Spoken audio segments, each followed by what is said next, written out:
Allez, bon, très bien, bonjour. Donc, je m'appelle Diane Sicre, je suis doctorante en psychologie cognitive à l'université de Toulouse-Jean Jaurès. Ma thèse porte sur les caractéristiques affectives et motivationnelles des élèves de CM1 et CM2 français qui ont un bon niveau de performance scolaire. Le CM1 correspond à un grade 4 et le CM2 à un grade 5, mais je vous le redirai un peu plus tard. Je suis également psychologue de l'éducation nationale dans des écoles qui accueillent des élèves de 3 à 11 ans. C'est d'ailleurs par ma pratique professionnelle que j'en suis venue à questionner les particularités des élèves performants et notamment des élèves en avance. Les élèves en avance scolaire sont ceux qui ont bénéficié d'un passage anticipé qu'on appelait auparavant et qu'on appelle encore ailleurs qu'en France souvent le saut de classe. Aujourd'hui, je vais vous présenter une étude qui est issue de ma thèse, bonjour, qui explore les relations entre la motivation, le bien-être et les stratégies d'apprentissage des élèves performants par rapport aux autres, bonjour, et notamment des élèves en avance scolaire. Nous avons choisi, nous, de travailler sur ces variables parce que leurs effets sur les performances scolaires ont été assez largement démontrés. Nous nous sommes demandé s'il était possible de détacher des caractéristiques spécifiques du profil des élèves en avance en lien avec ces différentes variables. Dans une première partie, je vais vous décrire brièvement le fonctionnement du système éducatif français concernant le passage anticipé, qui est donc l'une des modalités d'accélération possibles en France. Nous chercherons ensuite à identifier les caractéristiques des élèves performants à partir de la littérature internationale. Et enfin, nous comparons ces caractéristiques entre des élèves en avance et des élèves qui sont dits à l'heure. Au vu de la grande diversité des politiques éducatives existantes concernant le passage anticipé, il nous a semblé important, nécessaire de préciser les conditions selon lesquelles un élève peut bénéficier d'un saut de classe, d'un passage anticipé en France. Le parti pris en général des politiques éducatives françaises, c'est d'adapter le cursus aux besoins de l'élève, aux besoins qu'il montre. Le cursus français est divisé en cycles de 3 ans. Donc là, je suis allée jusqu'au début du collège. Je ne suis pas allée plus loin, mais ça continue avec le cycle 4. À la fin de chaque cycle, l'élève doit maîtriser, doit avoir acquis des compétences qui auront été progressivement approfondies au cours des 3 années du cycle. Au cours de l'année scolaire, les enseignants d'une même école se réunissent dans différents types de conseils et entre autres le conseil des maîtres. Ils y échangent à propos des problématiques que présentent les élèves et ils co-construisent les solutions, les réponses à apporter à ces problématiques. L'un des conseils des maîtres est spécifiquement dédié à la poursuite de la scolarité pour l'année à venir, c'est-à-dire que le conseil des maîtres formule une proposition à la famille. La proposition la plus courante, c'est celle du passage dans la classe supérieure. Et il y a également 2 autres possibilités, la proposition d'un maintien, qu'on appelait auparavant le redoublement, et celle du passage anticipé. Lorsque la proposition concerne un passage anticipé, les avis des différents acteurs, la famille, l'élève, l'école et éventuellement le psychologue de l'éducation nationale sont remontés au niveau de l'inspection, au niveau des inspecteurs de l'éducation nationale. Et au final, la famille se positionne par rapport à cette proposition. En général, elle a gain de cause. La gestion donc du parcours scolaire des élèves se fait au niveau des établissements. En France, il n'y a pas de parcours dédié, de cursus spécifique destiné aux élèves qui sont dans une situation d'avance scolaire. Saussern et Jones ont identifié 20 types d'accélération du cursus scolaire et parmi eux, seuls 6 ont un équivalent dans le système français, dont le saut de classe. Dans le système éducatif français, il n'est pas nécessaire qu'un élève soit dépisté comme étant à haut potentiel pour bénéficier d'un saut de classe. Et à l'inverse, le fait d'être à haut potentiel ne garantit aucun aménagement de la scolarité. C'est vraiment les besoins de l'élève qui vont déterminer ces différents aménagements. Donc en France, ce sont donc bien les performances académiques de l'élève qui amènent les écoles à proposer un passage anticipé lorsque les différents acteurs estiment que c'est une réponse appropriée à sa situation. D'autres pays donnent une place plus importante, notamment aux compétences cognitives. Par exemple, l'accélération peut être proposée en priorité à des élèves considérés comme gifted. En France, on dirait à haut potentiel, à Taïwan, par exemple, ou en Chine.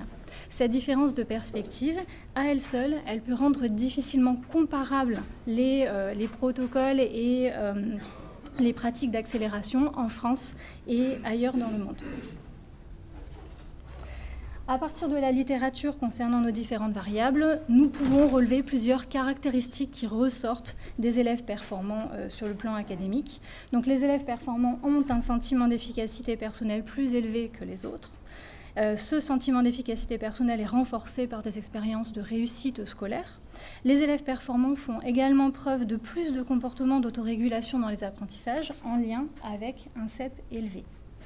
Les élèves performants dans un domaine ont en général un niveau d'intérêt élevé pour ce domaine, ce qui met en jeu également des variables modératrices comme l'investissement dans la scolarité, les choix de filière, l'attention portée à la tâche et puis la persévérance dans la tâche. L'intérêt serait en fait un prédicteur de performance académique ultérieure élevée.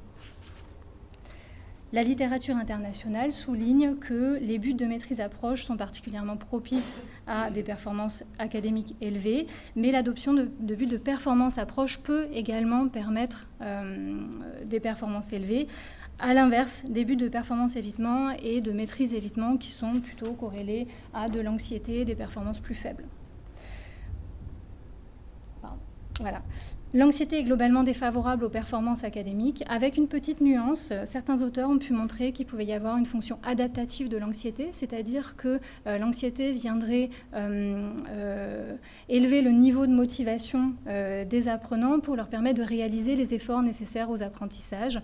Donc en fait, en lien avec le concept de positive anxiety d'Al-Majali, c'est plutôt la durée d'exposition à l'anxiété et le niveau élevé d'anxiété qui va faire chuter les performances que l'existence de l'anxiété elle-même. Donc nous, on retiendra surtout qu'un niveau d'intensité élevé pour l'anxiété ou une forte exposition ou une longue exposition dans le temps est défavorable aux apprentissages. Le profil de satisfaction de vie des élèves performants fait débat, c'est-à-dire que certains auteurs ne retrouvent pas, comme Fenouillet, de lien entre la satisfaction de vie et les performances académiques, alors que d'autres auteurs comme Tian, retrouve ce lien, y compris chez de jeunes élèves. Lui, il a travaillé avec des élèves en école élémentaire. Par contre, le bien-être subjectif est associé à de meilleures performances académiques de façon assez générale. Les travaux qui traitent de l'ennui en situation scolaire relèvent essentiellement la fréquence de l'ennui, c'est-à-dire qu'entre un tiers à la moitié des situations d'apprentissage scolaire sont rapportées par les élèves comme étant ennuyeuses. Donc c'est quand même quelque chose de très commun, de très courant comme expérience. Et l'importance des effets négatifs sur le développement et les apprentissages, et en particulier sur les performances académiques, est relevée aussi dans la littérature. L'ennui de l'élève en classe est d'ailleurs l'un des principaux motifs pour les familles lorsqu'elles demandent un passage anticipé pour leur enfant. Et enfin, des travaux sur les stratégies de régulation des apprentissages ont montré que les élèves en avance utilisent plus souvent ces stratégies et des stratégies métacognitives. Ils les utilisent de façon plus qualitative, de façon plus consciente, c'est-à-dire qu'ils les mettent volontairement en œuvre et ils les transfèrent surtout beaucoup plus d'une tâche à l'autre. D'autres études ont établi une corrélation positive entre l'autorégulation des apprentissages et les performances académiques. Donc, notre hypothèse, c'est que les élèves performants présenteraient un profil particulièrement adapté aux attentes scolaires, avec un sentiment d'efficacité personnelle élevé, un intérêt élevé dans les domaines pour lesquels ils sont performants. Ils poursuivraient majoritairement des buts d'approche et beaucoup moins des buts d'évitement. Ces élèves seraient dans l'ensemble moins anxieux que les autres, avec une satisfaction de vie probablement équivalente, et ils pourraient éventuellement ressentir plus d'ennui. Ils présenteraient également des capacités élevées d'autorégulation. Concernant les outils, nous avons utilisé les échelles suivantes pour évaluer les variables motivationnelles. Donc l'échelle du CEP de Masson et Fenouillet qui évalue le sentiment d'efficacité personnelle en français, en mathématiques et de façon générale. L'échelle EMIA qui évalue l'intérêt scolaire en français, en mathématiques et envers l'école. Et la version française de la GQR. Pour les variables affectives, une sélection d'items de l'échelle SCARED en version française qui évalue l'anxiété, la MSLSS qui évalue la satisfaction de vie de façon multidimensionnelle et une sélection d'items de l'échelle de disposition à l'ennui. Pour l'évaluation des stratégies d'autorégulation des apprentissages, nous avons utilisé un protocole composé de 2 mesures. Une première mesure online effectuée lors de la réalisation d'une tâche d'apprentissage dans le cadre d'un protocole de triple tâche. Et enfin, une mesure offline a posteriori, après la tâche, à partir d'un questionnaire auto-rapporté, le MSLQ. Pour les variables de performance académique et langagière, le niveau de performance en mathématiques et en français a été évalué à partir d'un programme officiel du ministère de l'Éducation nationale. L'intérêt de ce programme, c'est qu'il nous permettait de ne pas avoir à nous baser sur les évaluations que fait chaque enseignant dans sa classe et qui sont difficilement comparables en fait. Le TCOP évalue la compréhension écrite en demandant aux élèves d'indiquer si deux phrases ont le même sens ou si elles ont un sens différent. À partir de ces mesures, nous avons réalisé 2 études. Une première étude pour laquelle on a comparé le profil affectif et motivationnel d'élèves de CM2 en avance, donc des grades 5, avec des élèves de CM1 à l'heure et des élèves de CM2 à l'heure. Donc on a 3 groupes, dont un petit groupe d'élèves en avance. Pour rappel, le CM1 c'est grade 4 et le CM2 c'est grade 5. Du fait de la faible taille du groupe d'élèves en avance, avec un effectif de 12, nous avons utilisé le test non paramétrique Ruskal-Wallis. Comparé avec l'ensemble des élèves à l'heure, les CM2 en avance ont montré un score de sentiment d'efficacité personnelle plus élevé que les autres groupes.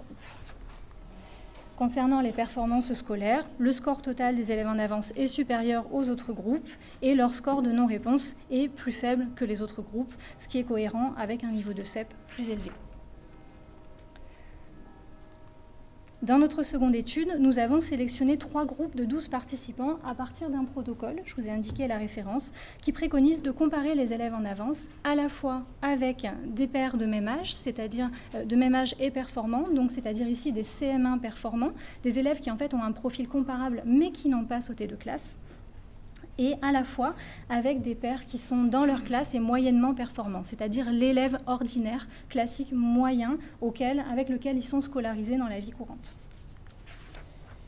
Toujours du fait de la taille des 3 groupes, nous avons également utilisé un test non paramétrique. Et à l'inverse de l'étude 1, lorsque nous comparons ces élèves avec des pairs sélectionnés sur des critères d'âge et de performance, nous ne retrouvons aucune différence entre notre groupe d'élèves en avance et les autres groupes. Notre postulat initial, c'était que les élèves les plus à l'aise, les plus performants dans les apprentissages, ceux auxquels on va proposer un passage anticipé, en fait, pouvaient montrer un profil d'adaptation plus adapté aux attentes scolaires, un profil avantagé au plan motivationnel, au plan affectif et de l'autorégulation des apprentissages. Les élèves en avance montrent en fait un sentiment d'efficacité personnelle et un niveau de performance plus élevé lorsqu'ils sont comparés à l'intégralité de notre échantillon. Mais ces différences n'existent plus lorsqu'ils sont comparés à des élèves de leur âge performants ou plus âgés et moyennement performants. Donc lorsque les variables de l'âge et de la performance scolaire sont contrôlées, ces élèves ne montrent plus de particularité. En 2000, Lubinski et Benbow avaient expliqué que pour eux, l'accélération sous toutes ses formes venait pallier une dysynchronie, une inadéquation entre les besoins spécifiques des élèves et les modalités ordinaires de scolarisation. Pour eux, accélérer un élève reviendrait à le positionner dans son cursus en fonction de son rythme d'apprentissage, de son fonctionnement à lui, et de ce fait, on le resynchroniserait. La limite principale de ces travaux est la faible taille du nombre d'élèves ayant sauté une classe, puisqu'ils ne sont que 12, qui ne permet pas de généraliser ces résultats. Alors par définition, ces élèves sont dans une situation exceptionnelle. Les élèves en avance scolaire représentent environ 2% de la population scolaire. Et par exemple, pour trouver 12 élèves, il a fallu qu'on aille les chercher dans 8 écoles différentes. Donc c'est quand même une circonstance assez exceptionnelle. Et en plus, nous, on avait une contrainte supplémentaire, c'est-à-dire qu'on s'est focalisé sur les élèves de CM1, CM2, donc grade 4 et 5, pour pouvoir avoir accès quand même à des élèves qui avaient une capacité d'autoréflexion, qui avaient une capacité d'auto-analyse suffisante pour que ça ait du sens en fait de leur proposer des questionnaires auto-rapportés. La variable centrale pour la réalisation d'un saut de classe en France, ça semblait être les performances scolaires, a priori, alors que dans les recherches internationales, ce qui est montré, c'est que les élèves en avance, ils ont d'autres particularités, et notamment en termes de capacité cognitive. En France, la dernière grande étude d'ampleur sur le niveau intellectuel des élèves français, elle date des années 1970, et elle utilisait l'échelle collective de niveau intellectuel. Et là, c'était une étude vraiment d'ampleur avec plusieurs milliers d'élèves de 6 à 14 ans. Donc c'était une étude intéressante, mais en fait qu'il faudrait refaire. Au regard de l'importance de cette donnée dans les études internationales, ce serait vraiment intéressant d'orienter des recherches dans cette direction-là, ne serait-ce que pour pouvoir comparer en fait ce qu'on fait en France et ce qui se fait à l'international, puisque là il nous manque quand même une donnée importante. Et enfin, en termes de retombées, la connaissance du profil de ces élèves et de leurs éventuelles particularités, elle nous permet sur le terrain d'adapter les propositions qu'on va faire à ces élèves, de les adapter à leurs besoins, et puis aussi, possiblement, d'uniformiser un peu les pratiques autour de l'accélération scolaire, puisque à l'heure actuelle, la mise en œuvre ou pas d'un passage anticipé, la mise en œuvre ou pas d'une autre forme d'accélération, va beaucoup dépendre des conceptions des différents acteurs qui entourent l'enfant, et pas forcément de protocole déterminé, on n'a pas forcément de balises pour pouvoir réagir de façon égale et équitable avec tous les élèves qui présenteraient un même besoin. Je vous remercie de votre attention. J'espère que j'ai à tous. Je suis ravie déjà de présenter les travaux que je mène dans le cadre de ma thèse en doctorat sous la direction de Yannick Courbois et d'Edouard Geltaz. Merci. Du coup, je suis en co-tutelle entre l'Université de Lille, donc au laboratoire Psytech, et aussi à l'Université de Genève, au sein du laboratoire SMAS.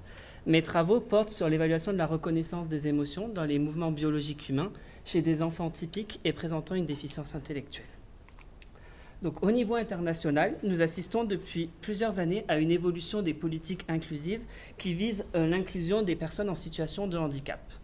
La scolarisation inclusive des enfants à besoins éducatifs particuliers en milieu ordinaire demeure, dans ce sens, au cœur des préoccupations éducatives et gouvernementales. L'inclusion, au-delà d'apparaître comme un droit fondamental selon la Convention de l'ONU, apparaît comme une préoccupation majeure de notre société. La loi pour une école de la confiance vise dans ce sens à une scolarisation progressive et croissante des enfants scolarisés en établissements médico-sociaux dans les classes ordinaires. Dans ce contexte, les enfants déficients intellectuels sont amenés à partager les mêmes milieux de vie que les autres et à entretenir toujours davantage d'interactions sociales avec des protagonistes et des personnes différentes. Ces changements interrogent véritablement sur la capacité des personnes déficientes intellectuelles à entretenir des interactions sociales, à favoriser leur adaptation sociale, ainsi qu'à développer des relations avec les autres.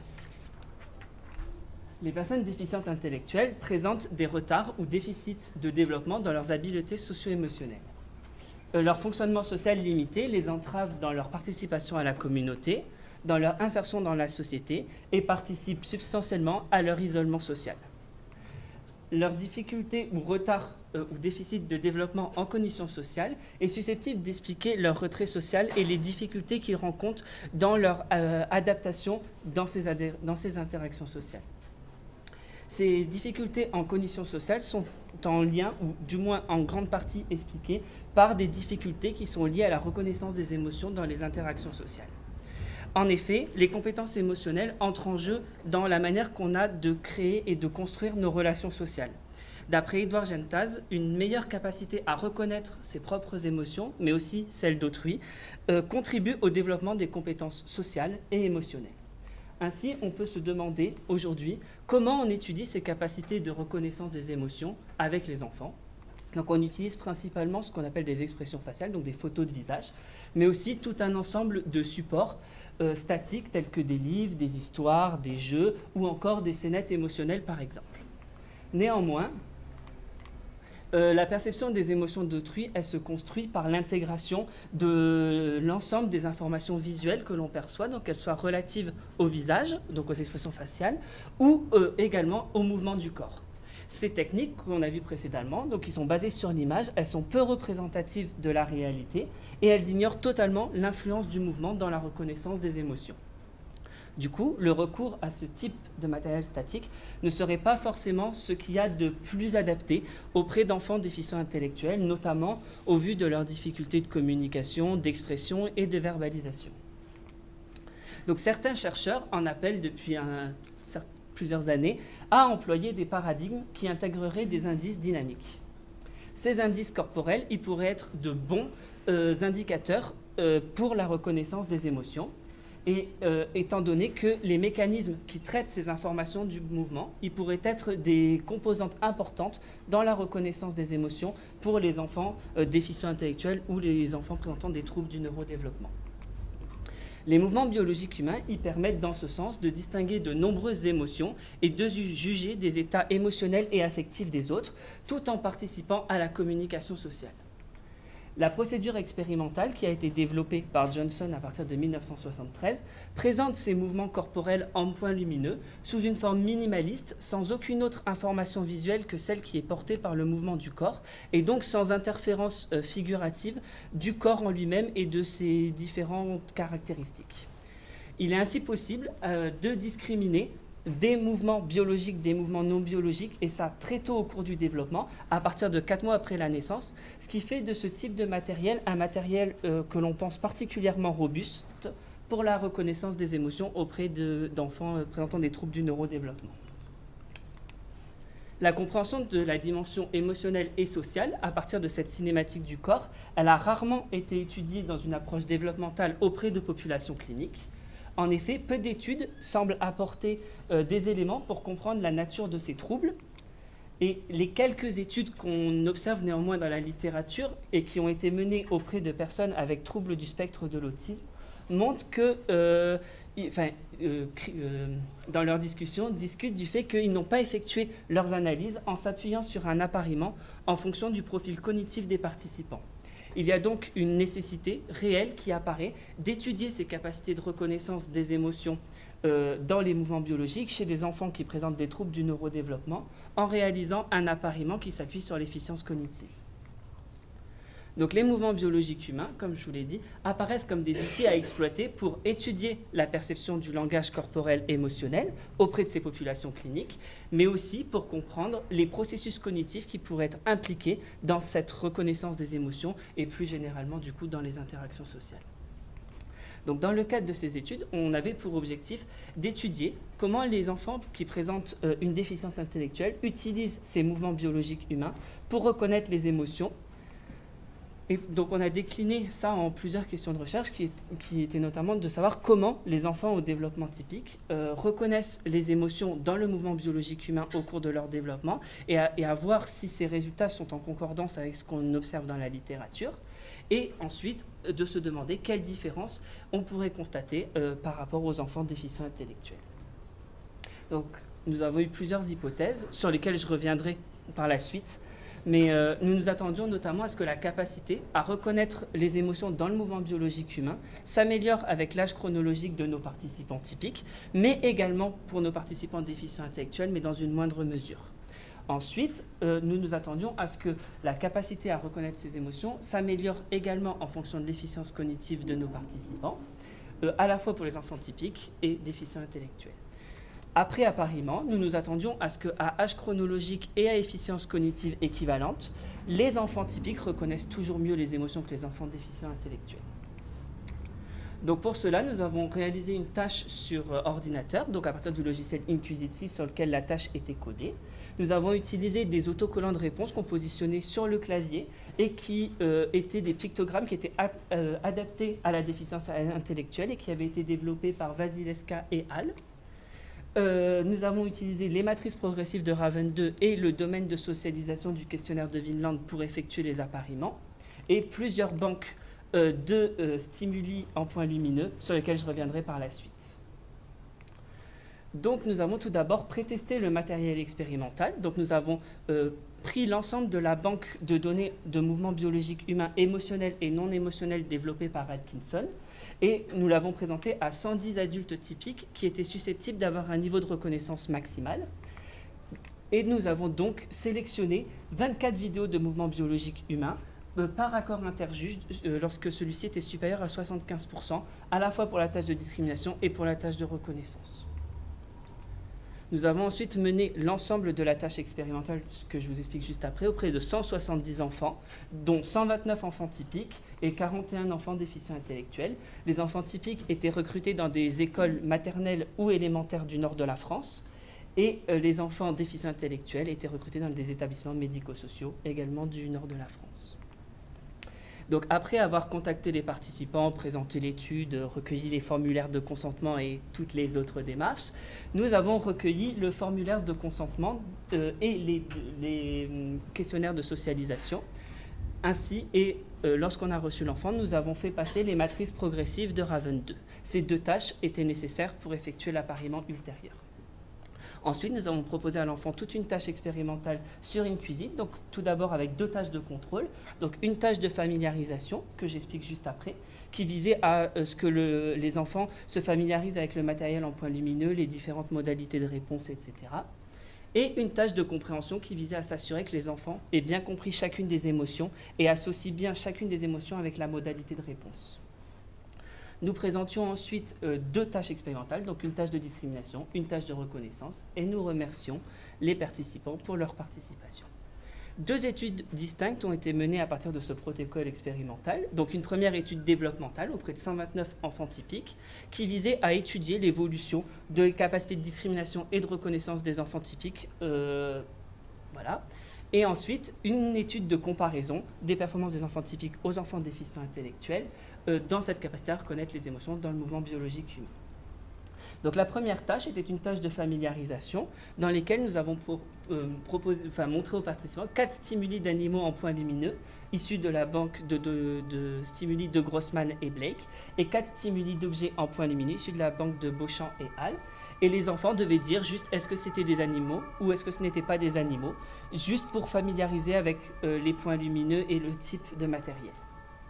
Ensuite, nous avons utilisé la tâche de compréhension des émotions de Cavadini, Richard, Dalla Libera et Gentaz, dans laquelle nous avons présenté 4 supports visuels et en même temps nous racontions des petites histoires contextuelles et les enfants devaient reconnaître chacune des émotions du script. Si les enfants réussissaient, on continuait les tâches expérimentales. En revanche, s'ils échouaient, nous proposions 2 subtests complémentaires, à savoir de mimer sur leur visage les différentes émotions ou avec leur corps, et de nous raconter une petite anecdote d'un moment où ils avaient ressenti ces émotions. Et auquel cas, on recommençait la tâche de compréhension jusqu'à qu'elle soit réussie. Ensuite, nous avons proposé une tâche de discrimination dans laquelle nous présentions l'ensemble des stimuli que nous avions retenus à l'issue du pré-test expérimental, donc les 16 stimuli de mouvement biologique émotionnel en points lumineux et les 8 stimuli non émotionnels. Et les participants devaient dire s'il y avait une émotion ou pas d'émotion. Ensuite, nous présentions une tâche de reconnaissance, donc uniquement à base des stimuli émotionnels, dans laquelle on demandait aux participants de reconnaître l'émotion, savoir si c'était de la joie, de la colère, de la peur ou de la tristesse. Donc, dans cette première étude développementale, qui a été menée auprès de 129 enfants typiques, dans laquelle nous visions à étudier d'un point de vue purement comportemental et exploratoire les capacités de reconnaissance des émotions des enfants typiques, nous avons souhaité interpréter les résultats plutôt sous l'angle des trajectoires développementales, car ces trajectoires développementales, elles permettent de construire une fonction qui relie la performance avec l'âge chronologique et l'efficience, et l'âge de développement intellectuel, et ainsi de pouvoir évaluer si cette fonction elle diffère entre les enfants typiques et les enfants déficients intellectuels. Notamment, ça nous a permis d'étudier les relations développementales qui s'établissent entre ces 2 groupes-là. Et donc, ça permet plus généralement à modéliser les troubles du développement. Donc, nous avons fait le choix de la note aptitude, dans un premier temps, comme indicateur de la performance aux matrices progressives de Raven 2. Et donc, nous avons utilisé cette note aptitude pour effectuer l'appariement, car elle nous semblait le meilleur indicateur à la tâche. Donc, ensuite, nous avions pour première hypothèse, comme je vous l'ai dit, que les performances des enfants typiques augmentent bien en fonction de l'âge chronologique. Donc, c'est en effet ce que nous avons retrouvé en tâche de discrimination et en tâche de reconnaissance, où on observe que les performances des enfants typiques tendent à évoluer significativement en fonction de l'âge chronologique. Ensuite, nous avions pour hypothèse que les enfants typiques aient des performances qui augmentent en fonction de l'efficience cognitive. En effet, nous avons retrouvé le même pattern de résultats où nous observons une tendance, même une significativité qui augmente en fonction de l'efficience cognitive. Donc ensuite, nous avons fait des analyses en fonction de la nature de l'émotion, à savoir quel type d'émotion s'améliorait en fonction de l'âge. Donc on observe une augmentation significative de l'ensemble des émotions à la tâche de discrimination et à la tâche de reconnaissance en fonction de l'âge, sauf pour la joie, ce qui s'explique par le fait que nous avons nous avons mené la tâche auprès d'enfants de 4 à 12 ans et que la capacité à discriminer la joie apparaît avant 4 ans. Donc il n'y a pas d'évolution au cours de l'âge, nous pensons pour cette raison. Et nous obtenons le même pattern de résultats en fonction de l'efficience cognitive, où toutes les émotions tendent à évoluer en fonction de l'âge de l'efficience cognitive chez les enfants avec déficience, chez les enfants typiques, excusez-moi. Ensuite, nous avons effectué une étude de comparaison des performances des enfants typiques aux enfants déficients intellectuels. Donc, nous avions pour première hypothèse que les performances des enfants déficients intellectuels augmentent comme pour les enfants typiques, mais de manière moindre en fonction de l'âge chronologique. Donc, en effet, on observe une absence d'évolution de la capacité à discriminer les émotions, donc à dire s'il y a une émotion ou pas d'émotion en fonction de l'âge, mais une augmentation significative qui s'est observée en tâche de reconnaissance. Ensuite, nous avions pour hypothèse que les performances des enfants déficients intellectuels augmentent avec l'efficience cognitive. En revanche, cette fois-ci, nous observons une augmentation significative de la capacité à discriminer et à reconnaître les émotions en fonction de l'efficience cognitive chez nos participants déficients intellectuels, mais dans une moindre mesure que chez les enfants typiques. Ensuite, nous avons effectué, comme pour les enfants typiques, une analyse par émotion, où l'on observe en fait que uniquement la colère et la joie, donc la reconnaissance de la colère et de la joie augmente avec l'âge, donc plutôt les émotions positives et négatives de manière très tranchée. Et en revanche, lorsqu'on regarde en fonction de l'efficience cognitive, on a une augmentation de la capacité à discriminer la joie chez les enfants déficients intellectuels en fonction de l'efficience cognitive, mais une capacité à reconnaître les émotions qui s'améliore significativement, ou du moins une tendance significative en fonction de l'efficience cognitive. Lorsqu'on effectue un appariement en fonction de l'âge chronologique, donc nous avions pour hypothèse qu'à âge chronologique équivalent, les enfants typiques avaient et toujours des performances supérieures aux enfants déficients intellectuels. Donc pour cela, nous avons effectué des analyses dans lesquelles nous observons une significativité entre nos deux groupes de participants, typiques et déficients intellectuels, ce qui va dans le sens de nos hypothèses où les participants typiques appariés à âge chronologique aux enfants déficients intellectuels ont toujours des performances qui sont significativement meilleures que les enfants déficients intellectuels.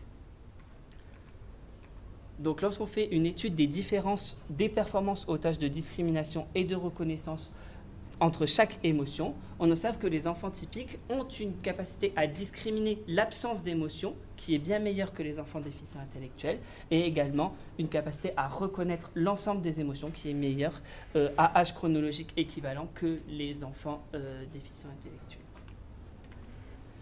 Lorsqu'on fait un appariement sur la base de l'efficience cognitive, cette fois-ci, nous avions pour hypothèse que les enfants typiques appariaient aux enfants déficients intellectuels en fonction de l'efficience cognitive, que les enfants typiques aient toujours des performances significativement meilleures que les enfants déficients intellectuels. Mais nous n'avons pas, cette fois-ci, observé de significativité.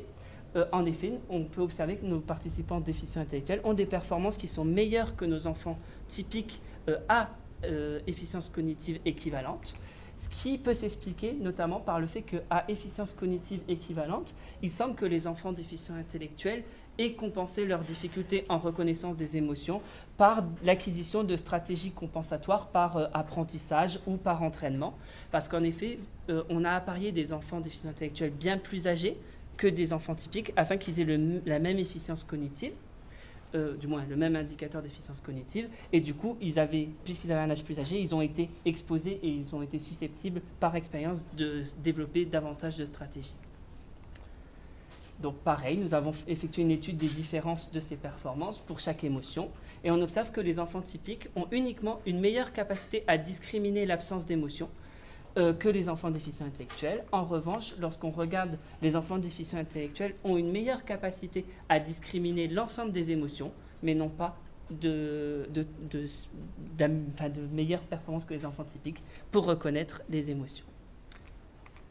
Pour finir, donc les enfants déficients intellectuels semblent s'approprier et investir particulièrement bien ce type de stimuli dynamique, et ils parviennent, comme nous l'avons vu, à reconnaître les émotions dans le mouvement de manière retardée par rapport aux enfants de même âge chronologique, mais de manière relativement similaire aux enfants de même efficience cognitive.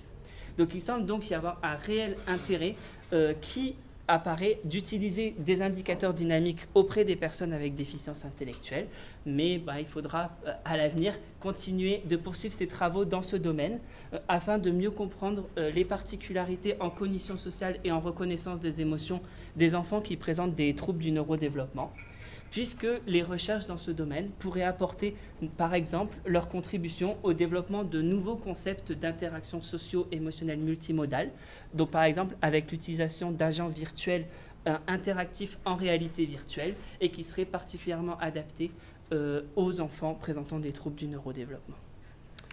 Je vous remercie pour votre attention. Voilà, maintenant on va faire un grand saut vers toute une autre population. Donc on va atterrir dans la psychologie de la santé et je vais vous parler des enfants porteurs de maladies chroniques. Donc moi je fais ma thèse à l'UC Louvain en Belgique et jusqu'à maintenant j'ai travaillé sur une revue systématique sur les différentes interventions pour ces enfants-là qui sont proposées dans la littérature et qui se focalisent sur les processus émotionnels et cognitifs. Donc notre question principale, c'était vraiment de comprendre quels sont les effets de ces interventions sur les processus émotionnels et cognitifs. Par là, on entend tout ce qui concerne la régulation des émotions, le coping, mais aussi la compréhension des émotions. Enfin, on a vraiment tout inclus. Et au niveau cognitif, donc tout ce qui est fonction exécutive, contrôle cognitif, etc. Ici, je vous présente juste les critères d'inclusion vraiment principaux. Donc, il fallait que l'étude inclue au moins une évaluation quantitative d'un processus émotionnel et cognitif. Et au niveau de la population, on a inclus des études sur des enfants de 8 à 12 ans avec une maladie chronique quelconque. Donc, on a trouvé 14 différents articles, ce qui revient en fait à 10 différentes études, parce que parfois les études ont été publiées dans plusieurs papiers. Et parmi ces 10 études, en fait, on a 6 études donc, sur les interventions de coping et 4 études sur les interventions cognitives. Ça a été vraiment scindé comme ça en deux. Et je vais commencer par vous présenter les études sur les interventions cognitives. Et toutes les études, en fait, ont utilisé l'intervention CogMed. Donc, c'est un programme commercialisé qui est accessible seulement sous licence. Et c'est un entraînement de la mémoire de travail sur différentes sphères de la mémoire de travail qui s'ajuste, en fait, à la performance de l'enfant. Donc, la difficulté a augmenté en fonction ou pas, en fonction des performances de l'enfant. Cela se fait en ligne, de façon individuelle, sur l'ordinateur de l'enfant à la maison. Et ce sont des entraînements qui sont quand même assez conséquents. Généralement, ça dure 5 semaines et l'enfant doit s'entraîner 5 fois par semaine. Juste pour vous donner un peu une idée, c'est très difficile d'avoir accès vraiment aux exercices spécifiques, en tout cas pour moi. Mais donc, j'ai trouvé un peu cette interface ici. En fait, c'est fait de façon assez ludique. Donc, on a une île et l'enfant, avec les points gagnés par les exercices, peut construire des nouveaux bâtiments, etc.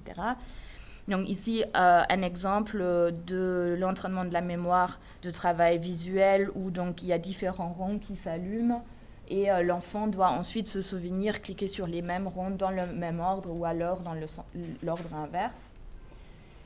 Et donc là, il gagne des points, il peut construire quelque chose, un autre bâtiment. Un autre exemple, ici, c'est un cube qui tourne aussi dans l'espace, donc c'est encore plus complexe au niveau spatial. Et là, même principe, il doit ensuite cliquer sur les carrés qui se sont allumés.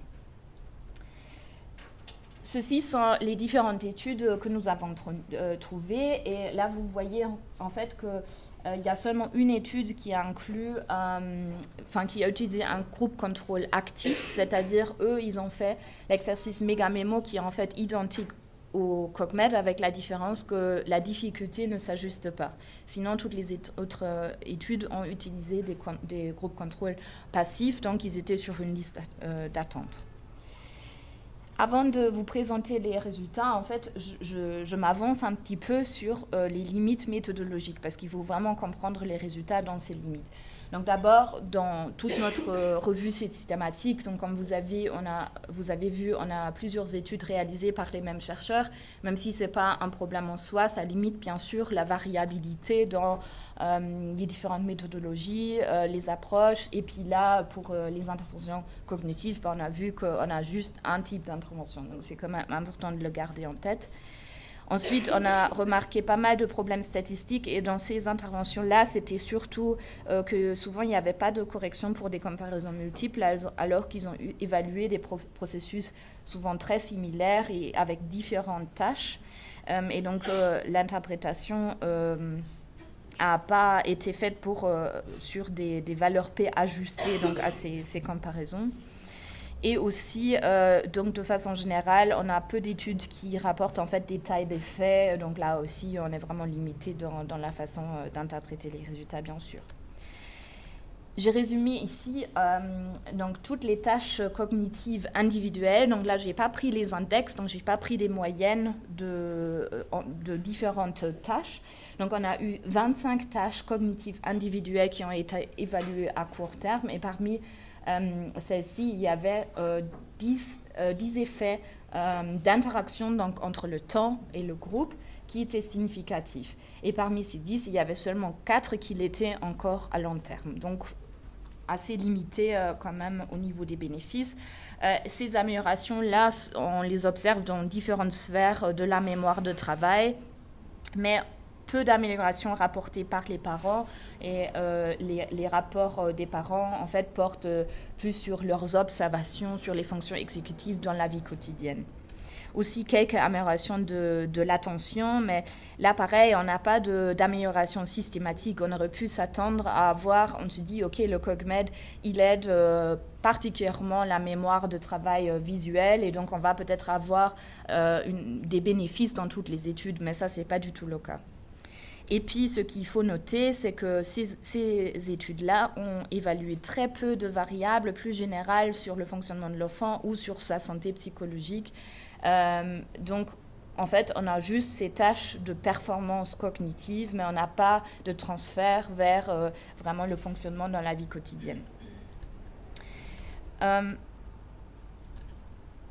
Voilà, donc, pour résumer, les améliorations qu'on observe sont surtout liées, on pourrait dire, à l'entraînement, ce qu'ils appellent les Near Transfer Effects. Donc parce qu'en fait, les tâches d'évaluation sont très similaires aux tâches entraînées dans le CogMed. Et puis, comme je disais, aucun lien vraiment avec l'état de santé générale et peu d'améliorations aussi rapportées par les parents. Ça, c'était donc les interventions cognitives. Maintenant, on va venir donc aux interventions de coping. Là, on avait 6 études. Et là, on a une plus grande variabilité dans les interventions. Et je vais commencer par le premier. Donc, c'est le Coping Skills Training. Donc, c'est un entraînement des compétences de coping, soit en présentiel, en personne, ou le TeenCope, c'était en ligne. Et là, en fait, il y a différents sujets qui sont abordés.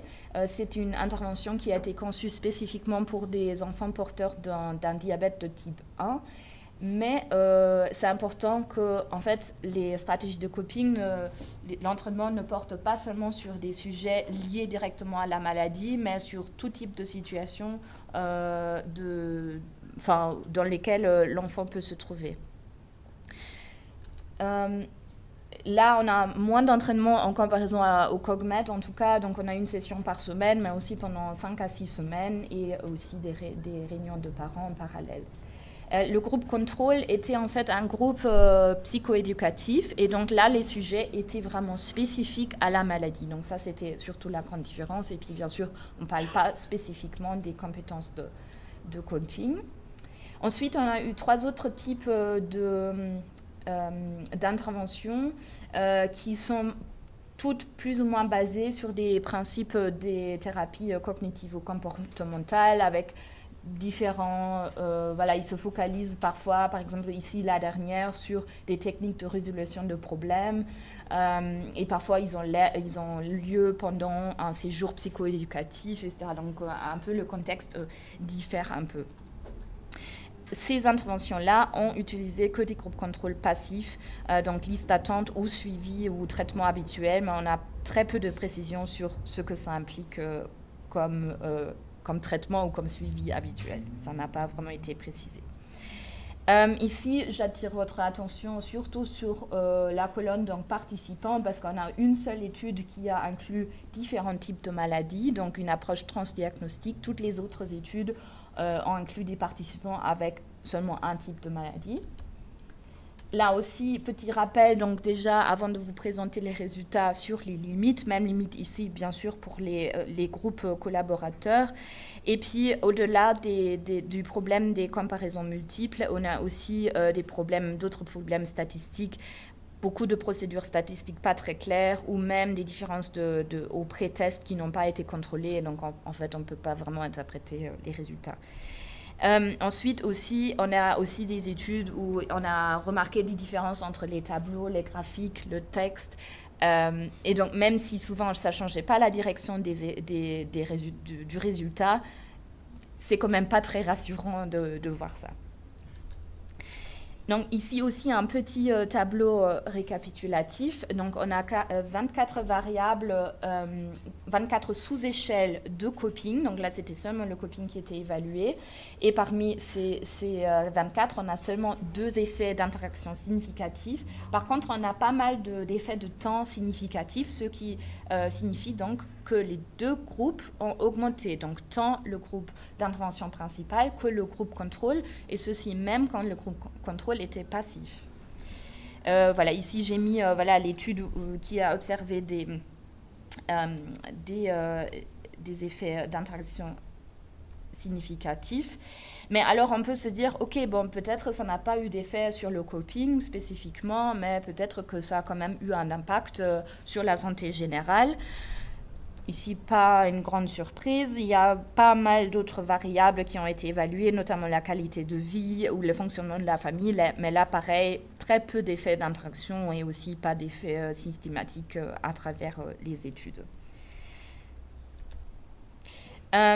Donc, voilà. Ce qui pose surtout question, c'est que, OK, on a quand même des améliorations, on a quand même des bénéfices, mais aussi donc, pour les groupes contrôle. Pourquoi? Bon...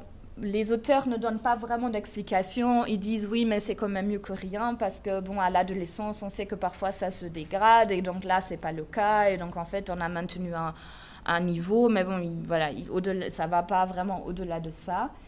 Voilà. Et maintenant, j'aimerais aussi venir du coup à d'autres aspects de ces études à discuter.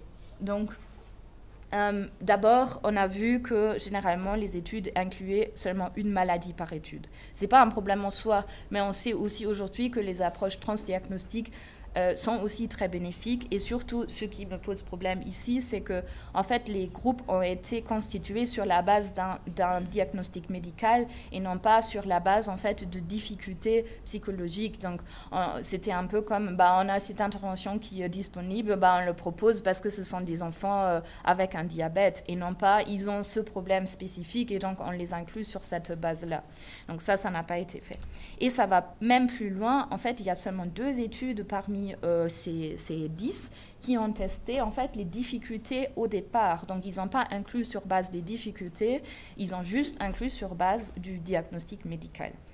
Et là, j'aimerais faire un tout petit point sur ce modèle que je trouve très pertinent en fait dans ce contexte, un modèle de Kazak qui parle du fait qu'en fait pas toutes les familles ont les mêmes besoins et pas toutes les familles ont forcément les mêmes facteurs de risque, ils sont exposés aux mêmes facteurs de risque. Et en fait, à la base de la pyramide, on va avoir toutes les familles qui consultent, mais parmi la majorité des familles, en fait, s'en sortent très bien. Ils ont besoin d'un soutien ou d'un soutien qui est disponible quand ils en ont besoin. Et puis, on a vraiment une petite partie qui a besoin d'une intervention plus rapprochée. Et donc, ça pourrait expliquer ici les résultats manquants, les bénéfices manquants dans ces études. Voilà, une petite réflexion parce que je le trouve très pertinent, ce modèle.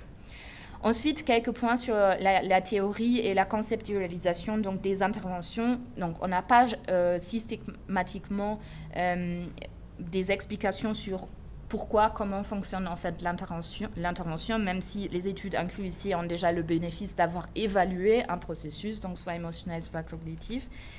Mais donc, ils ne font pas la différence forcément entre les variables processuelles et les variables de santé générale, sauf une étude qui le fait justement, qui met justement ici le coping en fait comme variable médiatrice, et eux, ils ont effectivement trouvé des résultats significatifs. Donc, le coping médiatise en fait la relation à la qualité de vie, mais pas au contrôle de la glycémie, par exemple. Ensuite, vous avez vu, il y avait vraiment 2 groupes d'intervention, donc on ne parle jamais des interactions entre émotion ou cognition.